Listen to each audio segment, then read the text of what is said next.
কোনো সহজ সরল জিনিসকে 90 ডিগ্রি অ্যাঙ্গেলে ঘুরিয়ে দিয়ে নিজের ছেলের ওপর ব্লেম দেওয়ার যদি কোনো প্রতিযোগিতা থাকতো, তবে 100% শিওর আমার মাই ওই প্রতিযোগিতায় প্রথম হতো।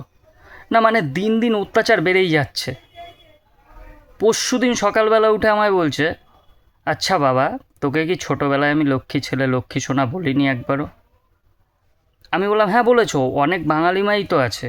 প্রায় প্রত্যেকটা বাঙালি মাই ছেলে মেয়েদের ছোটোবেলায় যখন কোনো কাজ করাতে হতো, তখন লক্ষ্মী সোনা বাবা কাজটা করে দে, লক্ষ্মী ছেলে কাজটা করে দে। মার কথা হচ্ছে, তাহলে ছোটোবেলায় তোকে এত লক্ষ্মী ছেলে লক্ষ্মী সোনা লক্ষ্মী বাবা বলেছি, তুই তাহলে লক্ষ্মী ছেলে হলি না কেন? আমি লক্ষ্মী ছেলে হইনি, তাহলে লক্ষ্মী ছেলে কারা? বলছে ওই যে যারা লক্ষ্মীর ভাণ্ডারের টাকা পাচ্ছে তারাই এখন লক্ষ্মী ছেলে। অপমান তো আমি সহ্য করব না। আমি শুধু মাকে বললাম, তুমি যে লক্ষ্মীর কথা বলছো, ওই লক্ষ্মীর ডিপার্টমেন্টটা পুরোটা বিষ্ণুমাতা দেখতো। বিষ্ণুমাতার নজর আমি অবধি পৌঁছয়নি। পার্টিতেও কিন্তু আমার মা সেরা।